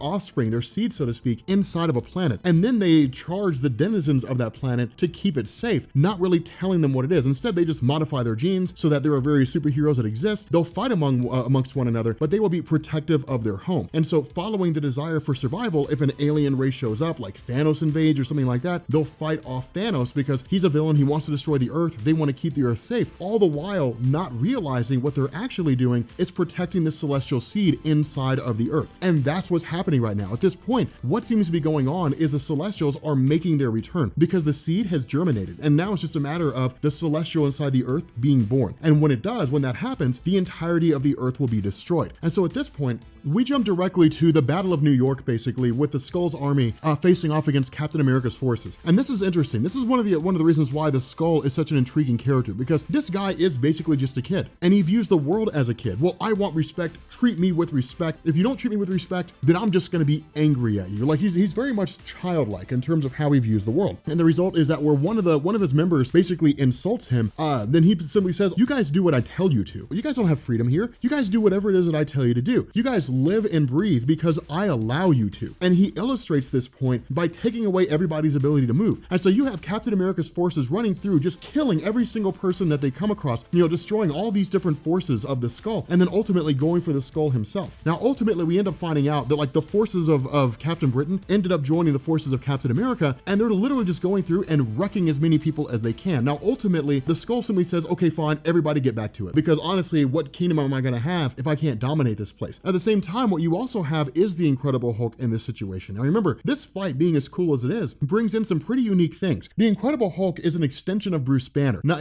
very much in a literal sense. Bruce Banner is basically the soul of the Incredible Hulk. And so in this instance, the Skull can't really dominate the Incredible Hulk's mind because there's not really a mind there to dominate. The Hulk does what Bruce Banner wants it to because it's like Bruce Banner tearing off an arm and the arm doing whatever it is that Bruce Banner wants it to do. That's how this works. And so because of this, where the Skull tries to dominate the Hulk right off the bat, it ultimately doesn't work. But what ends up happening is the forces of the Skull manage to get a hold of Bruce Banner. And when they do, they basically control the Incredible Hulk. As long as he dominates Banner, he dominates the Hulk. And so what's basically happening is really the Skull himself is just slowly and steadily taking over all the forces of Captain America. The Skull continues to sort of torment Captain America. Again, like making him see all these things, making him do all these things, the things that he doesn't want to do, ending the war, so on and so forth. It is kind of intriguing. And so that's when we find out that, again, because of the fact that Black Bolt had detonated the Terrigen bomb, what he had also done is he wanted to cover his tracks, leaving Earth and basically saying, like, we've detonated this bomb, no one can know what we've done. We've timed the detonation of this bomb so that when Reed Richards activates his device, that he will believe that he basically set all this in motion, that somehow energy from vibranium, in order to give the world,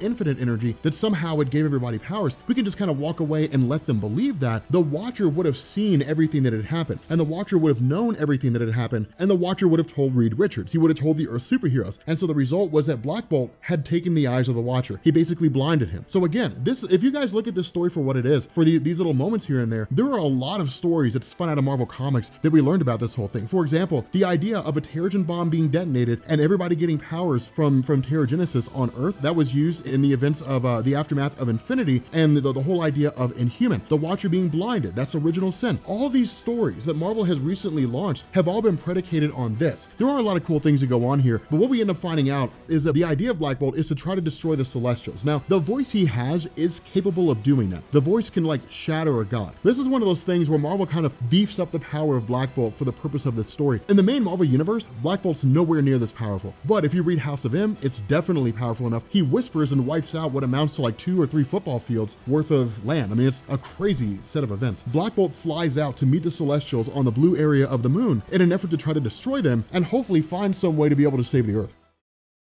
Okay, so getting back into our discussions on Earth X, I'm really excited about this because this is when we start to wind things down. For the most part, we have like maybe one more video left after this, and that's pretty much when we conclude it. But this is cool because this actually has a pretty huge moment at the end of the story. The cool thing is, again, we're basically talking about a story where everybody on Earth gained superpowers. You know, it's essentially a story where Black Bolt of the Inhumans had detonated the Terrigen bomb and effectively set the Terrigen mist all around the Earth, waking up all these different powers of Terrigenesis inside of people. And the result is that where we would normally believe that like the Earth might become a better place, what this basically gave us was the idea that the Earth became somewhat of a worse place because you had people who were like, well, now I've got superpowers, I can do anything. And this really hit it home with the idea of the Skull. Basically this young kid whose power was to dominate the minds of others. Now, of course, Captain America, having become somewhat disillusioned, as well as Peter Parker, who abandoned his role as Spider-Man, them alongside whatever superheroes are left that haven't been dominated by the Skull, are basically trying to like keep New York from completely going under. And that's one thing to bear in mind. The Skull was based out of LA. And so over the course of however long, he had basically transitioned from Los Angeles, moved all the way east to New York. Now, this is a pretty big moment because what this means is that essentially anybody with superpowers that the Skull came across was brought under his control. And when he moved into the city of New York, basically he's got an army of millions of people at his disposal. The guy dominates the entirety of New York. He's got everybody he picked up from LA, which is already in the millions, moving all the way to the east. So I mean, it's a huge number at this point. And in truth, we're talking about Captain America, for the most part, fighting a losing battle. But the cool thing about this is that when Peter Parker shows back up again, and when he starts to talk about how these guys are basically mindless slaves of the Skull, suddenly it triggers something in the mind of Captain America, something we hadn't thought about before. And what we end up doing is transitioning to the residence of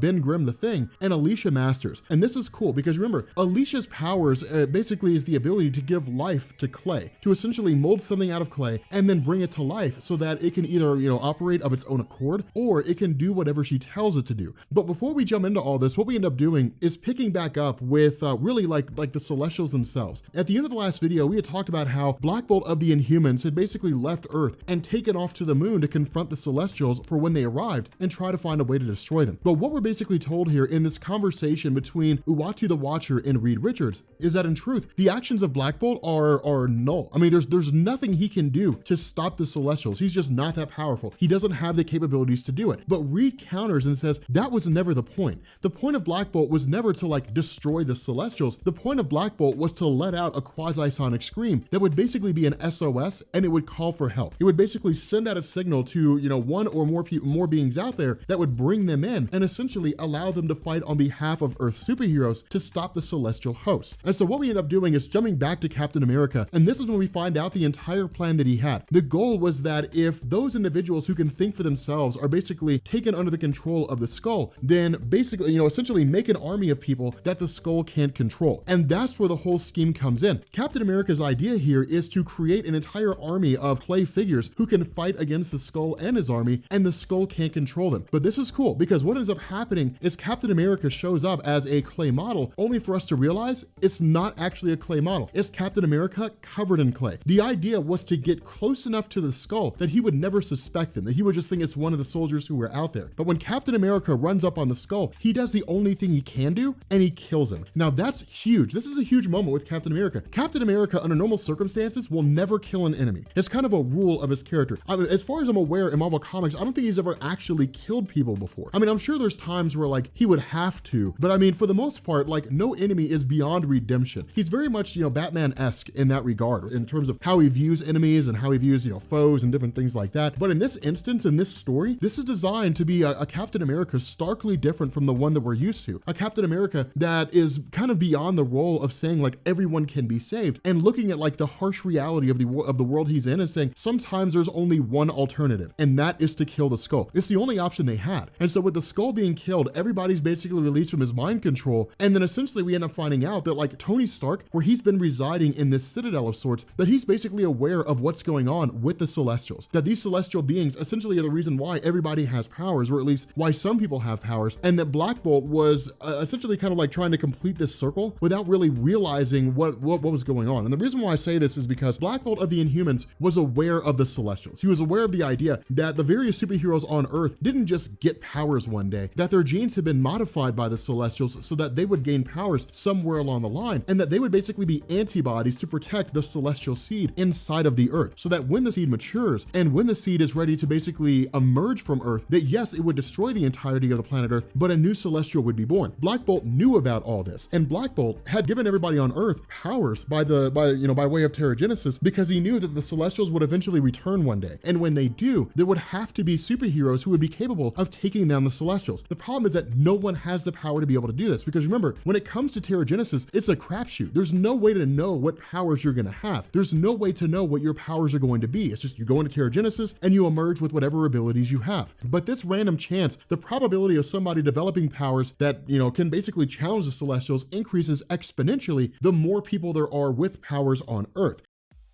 And so at the same time, Tony Stark had realized exactly what was going on as well. And what Tony had been doing the entire time he'd been hiding out in his bunker is basically developing a massive God killer kind of armor. Now again, this is one of the reasons why Earth X is such an influential story, because you look at things like this and then suddenly you jump forward to the more recent run of Iron Man when they're introduced to like the God killer armor, which is basically a giant suit that was designed to destroy Celestials. And so again, that's why this really influenced a lot of future stories. But it's funny because even Tony Stark himself realizes that he's a stopgap measure. He doesn't have the power to like destroy Celestials. He doesn't have that kind of ability because the Celestials are godly beings. They're entities. They're designed to be beyond any real human that exists out there. The other half of this is that picking up with like the Asgardians themselves, the funny thing is that Loki is the only person who realized the nature of things. Now remember, we discovered this earlier in the story. Uatu the Watcher had basically explained this to us earlier in the story, that the Asgardians aren't beings who are literally gods. They were formless. They were just some sort of, some entities that existed out there, and they were given form when they first met humans. That humans looked upon them and said, wow, these beings must be the Asgardians. Like, this must be Odin, this must be Loki, this must be Thor. And then suddenly these beings adopted that mentality and they became the very heroes or the very characters that humans believed in. And so literally, the Asgardians are funneled by human belief. That's the whole basis behind Ragnarok. The Ragnarok won't happen because like Loki will lead an army against Asgard. Ragnarok will happen and Asgard will end because eventually humanity will be destroyed. And when humanity is destroyed, there'll be no one left to believe in the Asgardians. Ergo, these beings will revert back to their shapeless forms. Quote unquote, Asgard will come to an end. But Loki is the only one to have realized this. Odin, Thor, all these people, none of them believe him. They all think it's just the ravings of a madman, that it's insanity. And so Loki does the only thing he can do and basically kills himself and reverts to the realm of Mistress Death. Now we're gonna find out that there's actually a motivation for why he did this, but it is cool because again, it's people who kind of look at him and say, well, he's a trickster, he's a god of lies is all he is. And he's just making things up. It's just absolute nonsense. But jumping back over to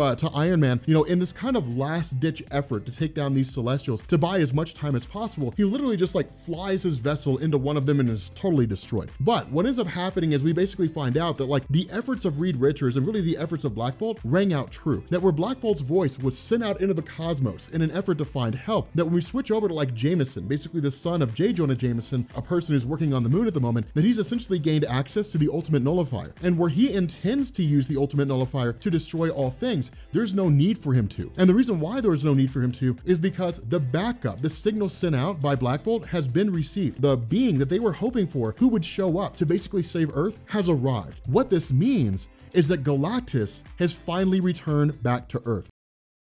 Okay, so we are finally picking back up with the events of Earth X, and we basically wrap it up. We are finished with Earth X at the end of this video, and it's been one heck of a ride. I mean, honestly, this was just a fill-in story until we could get close enough to continue our videos on like Thanos and, the events leading into like Infinity Gauntlet and so on and so forth. I'm still on the fence about whether or not I'm gonna do Universe X and Paradise X. But with Earth X, we basically pick up following the arrival of Galactus. And this was the huge revelation that had basically come out of the events of Earth X, that all the superheroes that existed on Earth, the entire history of the Earth, that it was all basically preordained, or at least as close to preordained as you can get. That the Celestials essentially travel around from planet to planet. They plant their seed inside of a planet so that it can give birth to a new Celestial. And in order to make sure that the planet stays safe, the Celestials in turn modify the genes of whatever citizens or whatever, species is the dominant species on that planet so that they will develop superpowers. And the idea is that like any species trying to maintain maintain itself, trying to ensure its own survival, they'll face off against any external threat that would try to destroy the world, all the while never realizing that they're actually protecting a celestial seed. What this means is that when the celestial seed is born, the Earth will be destroyed. Now, something that I want you guys to notice here is that Galactus begins the process of constructing his world-devouring device. Where the Celestials attempt to try to stop Galactus, it's really more of like putting up force fields, things like that, but the Celestials don't actually try to kill Galactus, or at least they don't initially. And the reason for this is, remember, it's all about balance. In Earth X, Galactus basically travels around the cosmos and consumes life-sustaining planets, or planets capable of supporting life, because that's where the Celestials will plant their seeds. And it's just designed to basically keep the celestial population from running out of control, from basically dominating the entirety of an individual universe. And so because of the fact that Galactus is going through and essentially destroying the celestial seed inside of the planet, the Celestials in turn begin to start to launch an attack against Galactus. Now, there are a couple things that I want you guys to also notice too. For example, you've got the Silver Surfer, but you also have Shalabal. Now, Shalabal, of course, is basically the girlfriend of Norrin Radd before he became the Silver Surfer, and he had essentially sacrificed his life and became the Silver Surfer in order to spare Zenn-La, his home planet. But again, Earth X feeds into the nature of Galactus and the Celestials. And so what this meant is Galactus didn't just show up to Zenn-La one day for the purpose of just consuming it because he was just really hungry one day. It was basically the whole idea that he showed up here because there was a celestial seed inside Zenn-La. And so when the Silver Surfer said, fine, spare my planet, I will become your new herald, the result is that that's exactly what happened. Now, of course, Shalabal ended up becoming an equivalent to Silver Surfer, and we're not really told exactly how that happens in this story, but regardless of the scenario, she's basically on par with the Silver Surfer here. And it's cool because the idea of the Celestials finally intervening and beginning the process of trying to basically destroy Galactus and ensure the survival of this celestial seed comes when Galactus destroys one of the Celestials. But something else that I also want you guys to notice here is that Reed is kind of in awe, but he's also harboring a bit of a secret, because where he's sort of analyzing this whole situation, musing to himself, talking to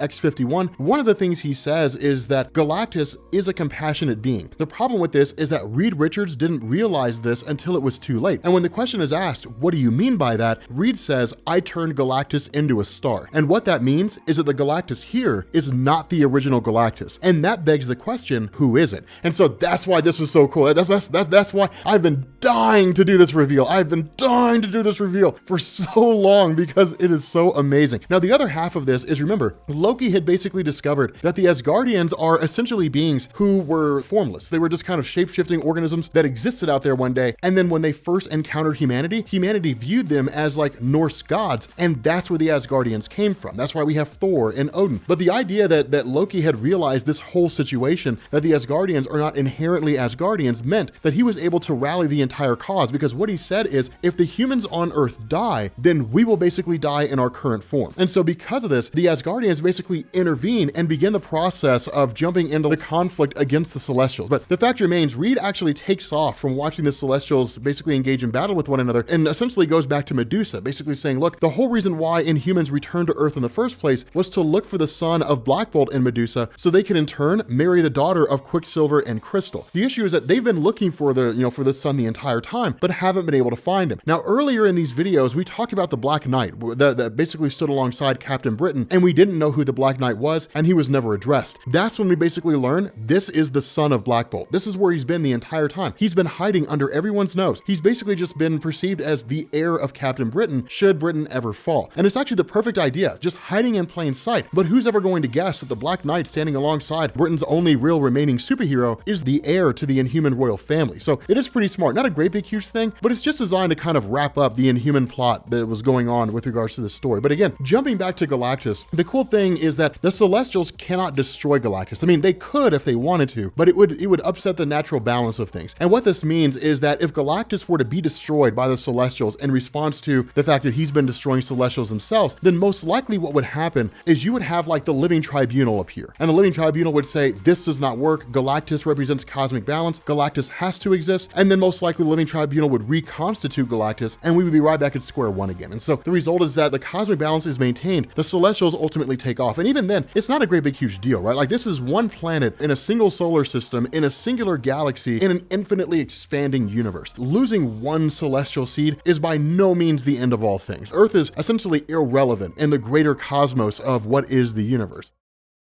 Because of that, what we end up having is Reed Richards, who travels back to New York and essentially like reaches out to Galactus and basically calls out his name. And this is when we learn Reed was the one who summoned Galactus. And the reason why Reed was able to summon Galactus across the cosmos is because Reed Richards didn't have like a device, he didn't have an artifact, he didn't shout the name Galactus. What he shouted was the name of Franklin. And that's when we find out Franklin Richards is the new Galactus. Now, this is insane. This is cool. But again, this is one of those moments where Marvel kind of built on this later on. Jonathan Hickman doing the whole Fantastic Four run and the idea that like future Franklin Richards powers were equal to the power of Galactus. When they had that huge conversation at the end of the story and Galactus basically said like, we'll stand at the end of all things. It was kind of predicated on a lot of the Earth X stuff that was done. But the whole idea here is that Franklin doesn't really remember himself being Franklin Richards. He sees himself as Galactus and he operates as Galactus. Franklin realizes that he was called Franklin and he finds it kind of strange, but Reed's just kind of like, well, I just called you by the name of my son because, I love my son, but he doesn't really explicitly address Galactus and say,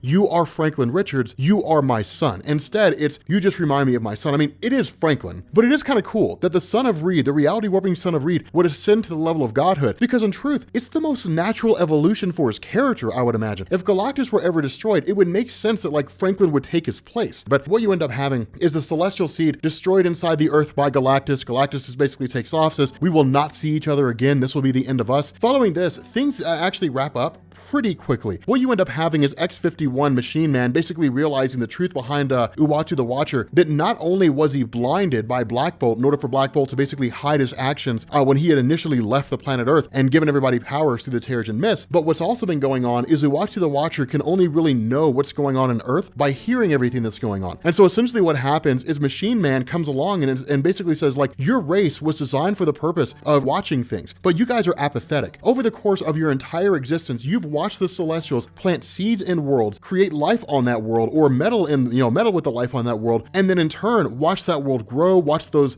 species kind of reach maturity, and then watch the Celestials show up, destroy everything, and then give birth to a new Celestial, and just repeat the same thing time and time again. Your entire existence has been nothing but the sole purpose of just watching things be destroyed. That's kind of the cool thing with Machine Man, because what he says is to do nothing in the face of such evil. That is truly heinous. But notice this, it's almost kind of like, the idea of like good and evil exists here, but in this scenario, I would say it doesn't. I mean, it doesn't make any sense to say like you are evil because of a inherent, natural drive that you as an organism has. The idea of Celestials planting their seeds in a planet and then manipulating the genes of that species in order for them to protect the planet, and then in turn having that planet destroyed when the Celestial is born, that's no more evil than like the wind blowing. They play a role in the universe. They are a fundamental force of the universe. Good and evil don't really apply here. And that's the cool thing, is because what this is designed to hit home at is despite the fact that X-51 Machine Man has watched all of this happen, and despite the fact that he has all this experience and what it means to like be human and to understand humans, at the end of the day, he's not human because he's trying to apply human attributes of right and wrong to a situation that doesn't call for it and it's not applicable. And so because of this, like the whole basis of Machine Man kind of adopting these mentalities and then in turn trying to use them on the Watcher really hits home at the idea that at the end of the day, when it's all said and done, he's no more of a man than he was when he was first created. He's just walking the paces. He's just doing what people do. And that's really about it. And so again, for the most part, with the Celestial Seed being destroyed, society just kind of reverts back to its standard form in the sense that you still have people who wage war against one another, but because of the fact that there was a common threat that saw the near destruction of all things, that basically people begin to sort of consolidate and come back down. The world begins to return back to a state of normalcy. Form and function of organized society begin to come back again. The issue with this is that in the middle of everything, Reed kind of falls asleep or has a dream sequence, and he's suddenly met by Marvell the Kree, who had died quite some time ago because of course in Earth X he had died of cancer just like he did in the main Marvel universe. And so what ends up happening is Marvell basically says everything is about to change. Like everything that you see going on here, none of it's permanent. Everything is about to go absolute belly up. The Celestials were the least of your concerns. Things are about to get a whole lot worse, and I'm here to save everyone. But you basically have to protect me. You have to ensure that I will be reborn into this world and that this birthing process will go off without a hitch. Now in truth, he's basically been kind of resurrected, so to speak, as the child of Kismet and Adam Warlock. And so again, it's kind of cool to know that's going to happen, but what this does is it sets the stage for the events of Universe X and Paradise X, this kind of trilogy of this alternate reality series of stories. They're interesting. I mean, again, I haven't read them in a long time, so I need to go back and read Universe and Paradise, but if you guys are interested in seeing those, let me know down in the comments section. I'm sure a lot of you guys will say yes. But if you guys are new here to Comics Explained, make sure you guys hit the sub button to become part of the Rob Corps. If you guys enjoyed this video, make sure you drop a like, and I will catch you all later. Peace.